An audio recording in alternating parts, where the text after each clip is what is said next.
Pak, mungkin tadi kan hari ini pembersihan di rumah Tiko mungkin seperti ini Pak. Ya, memang pembersihan itu sudah berjalan beberapa hari yang lalu ya. Dan hari ini mungkin kalau saya anggap sebagai finishing agar rumahnya steril, karena memang rumah itu sudah lama ditinggalin dalam kondisi yang saat sebelum viral terjadi. Jadi memang butuh waktu untuk pembersihannya karena memang cukup lama ditinggalkan dalam kondisi yang seperti itu ya. Sekitar berapa lama Pak kira-kira Pak? Jadi gini, saya flashback dulu. Jadi memang yang saya ketahui ya, Tiko dan keluarganya masuk itu mungkin sekitar tahun 2000-an awal ya, 2000 atau 2001. Setelah rumah yang lama dijual, kemudian dibeli dan ditempati oleh keluarganya. Nah, sosok keluarga tersebut kalau saya lihat seperti umumnya lah, warga baru pendatang gitu kan, suwun ke tetangga, menyampaikan keluarganya siapa mereka gitu kan, asal usulnya gitu kan. Nah pada waktu itu memang mungkin kalau yang saya tahu Tiko sekitar umur 2 atau 3 tahun ya, masih kecil sekali lah gitu. Jadi pas datang memang keluarganya mereka kelihatan baik-baik aja gitu. Baik yang penglihatan kami ya dari sekian tahun kita berkomunikasi. Jadi ya mereka keluarganya ya seperti layaknya keluarga pada umumnya lah gitu kan. Nah memang setelah tahun 2000 mungkin ketika Tiko SMP ya memang mulai kondisinya sudah mulai degradasi dalam kehidupan gitu ya. Entah apa alasannya ya, kami sebagai warga di sini pada dasarnya memang support sama keluarga apapun dia ya, walaupun Tiko atau siapapun yang memang ada permasalahan kehidupan gitu ya, kemalangan, pasti keluarga sini itu udah pasti otomatis support dan bantu kepada mereka. Tapi Bapak sendiri mengenal sosok ayahnya Tiko nggak sih Pak? Saya sepintas saja karena waktu itu memang kebetulan saya ikut dalam kepengurusan RT ya, karena udah beberapa periode. Jadi ada beberapa periode RT dan salah satunya saya waktu itu masih aktif ikut di pengurusan walaupun bukan pengurus. Nah untuk komunikasi ayahnya gitu ya, ibunya ke pengurus RT, warga sekitar ya layaknya yang hidup di kompleks perumahan biasa pada umumnya ya, komunikasi, kemudian juga ikut perkumpulan ya kan, seperti mungkin arisan ibu-ibu gitu kan. Bahkan beberapa waktu juga saya ketika dia ada acara hajatan atau apa gitu ya, kita diundang datang ke rumahnya gitu. Nah jadi intinya ya seperti umumnya lah gitu kan, nggak ada yang aneh, tidak ada yang merasa dia mungkin rumahnya paling mewah di sini gitu, tidak seperti itu. Jadi pada umumnya Sosoknya seperti apa sih kalau Tiko sendiri? sosok apanya nih? Tiko pribadi ya, kepribadian. dalam sehari-hari Ya, Bersosialisasi. sehari-hari ya, ketika mulai dia beranjak dewasa ya, SMP, SD, SMP gitu ya. Nah, saya juga masih tinggal di sini. Santun, memang dari cara bicara juga memang nggak terlalu banyak cakap bicara ya, karena mungkin dia juga kepada kita yang tua mungkin nggak banyak bicara ya, mungkin dengan teman-teman selevelnya. Tetapi setiap kalau misalkan ketemu saya ya, ada dari rumahnya lewat gitu, berangkat sekolah gitu, pasti dia itu selalu seperti anak kecil ketemu orang tua ya, dia membukakan badan gitu ya, Om berangkat, oh ya udah ya Tiko hati-hati jalan, seperti itu. Jadi ya santun lah anaknya. Pak, ini kan banyak yang lagi viral juga si Tiko kan ketemu dengan makam ayahnya ternyata yang sudah meninggal kan. Kalau itu saya tidak, sepengetahuan saya tidak tahu, karena saya juga baru tahu ayahnya memang sudah tidak ada kan lewat medsos juga ya, gitu kan. Ya mungkin memang benar ayahnya sudah meninggal, tapi intinya saya terutama pribadi ya tidak tahu kalau ayahnya itu sudah meninggal gitu ya, dengan ada kuburannya yang saya lihat di medsos gitu ya, di TV juga. Oke, Pak, tapi sosok ibunya sendiri sebelum mengalami gangguan jiwa, sosok seperti apa ya? Kalau ibunya memang kalau dari cara bicara ya memang agak memang agak bukan temperamen ya, mungkin agak keras ya, tetapi itu yang saya tadi cerita bahwa ketika kondisinya masih sehat, kemudian keluarganya juga masih kondisinya baik, ya itu baik layaknya warga sekitar sini gitu, karena memang warga sekitar sini baik-baik lah gitu intinya kayak gitu.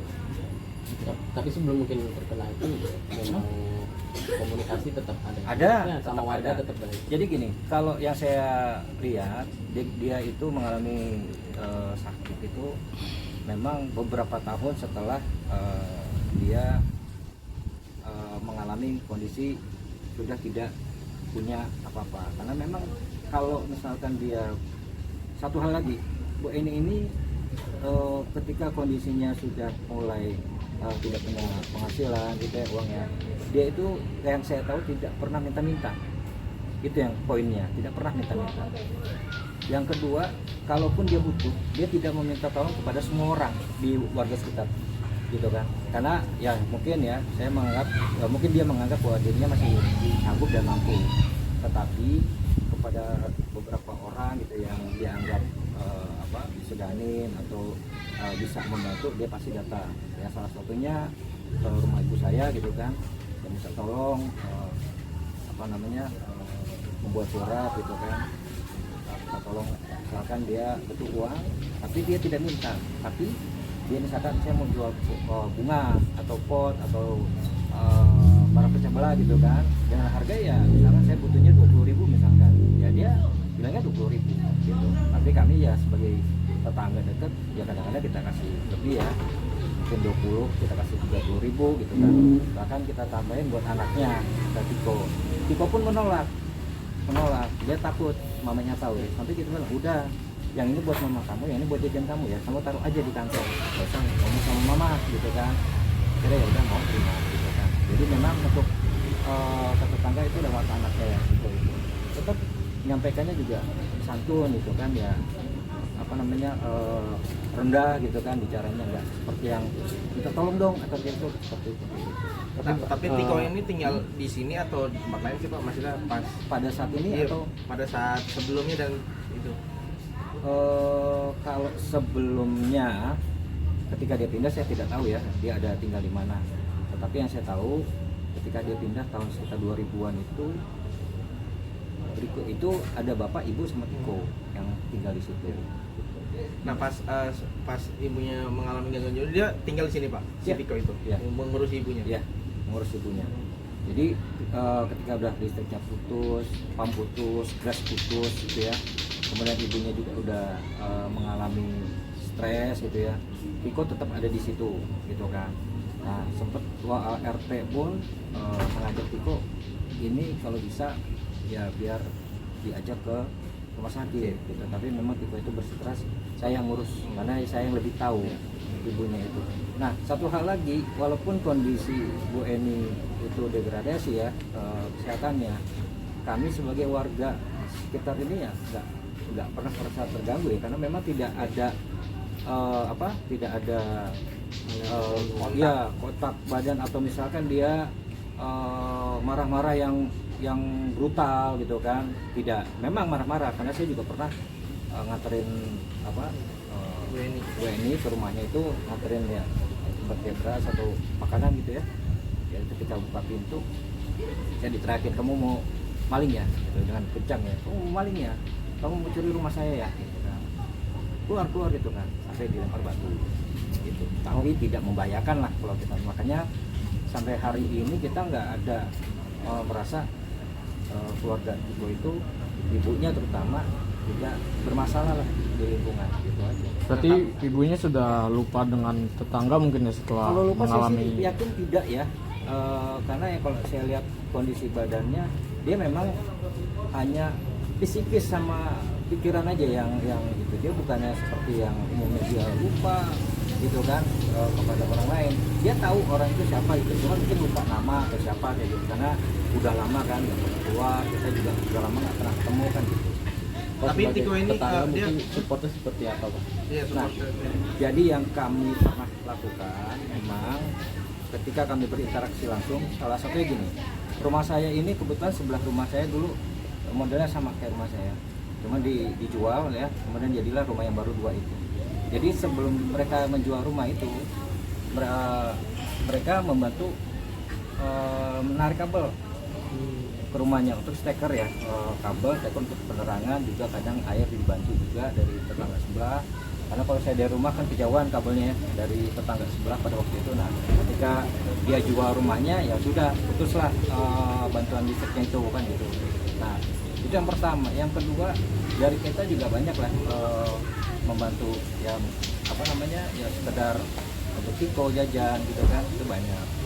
Kemudian dari RT pun sudah banyak mengusahakan. Yang pertama, Bu Eni ini kan terakhir punya KTP mungkin tahun 2000-an ya, 2000-an. KTP yang lama. Jadi RT itu langsung sigap, langsung dibuatkan KTP, sehingga dia bisa dapat BLT gitu kan, bansos gitu. Bahkan Tiko pun bisa punya SIM. Karena kalau punya SIM itu harus punya KTP kan. Nah, Tiko punya SIM, kemudian diajak sama Pak RT, daripada kamu mengandalkan orang lain, udah jagalah di sini sambil kamu belajar. Kemudian dibuatkan SIM, kalau karena dia bisa nyetir, bisa bantu-bantu, ada yang bisa apa, atau kalau nyetirin dia nyetirin. Sama terakhir ya disekolahin, kerja paket C gitu oleh RT. Sampai hari ini masih berlangsung sekolahnya. Ya, Pak, pasca pembersihan rumah berarti udah ketemu Tiko lagi belum, Pak? Saya belum ketemu sama Tiko. Terakhir ketemu sama Tiko itu ketika setelah dia pulang dari ketika pertama kali ibunya mau dibawa. Oh, dia sempat ada cerita-cerita sedih atau ibunya mau dibawa? Ya pastilah, karena saya memang bekerja tidak terinteraksi setiap hari dengan Tiko, tapi yang bertemu langsung ya pasti sedih lah ya. Saya juga termasuk orang yang sedih juga gitu kan, yang namanya lepas orang tua dan kondisi seperti itu kan, ya pasti sedih lah gitu. Itu aja sih. Pak, jadi kan kalau Tiko sekarang menganak, karena kan dikabarkan Tiko ini kerja di sini kan Pak, Tiko seorang anak. Jadi kan dibilang setelah kerja di sini tidak bertemu lagi. Nah, kira-kira tahu sih tetangga kan, jadi di mana tinggalnya? Kalau saya saat ini tidak tahu ya posisinya dari Tiko di mana. Yang jelas pastinya yang saya ketahui aja, dia butuh waktu untuk fresh gitu ya. Tapi kalau posisinya sekarang saya tidak tahu gitu. Karena saya juga intinya tidak mau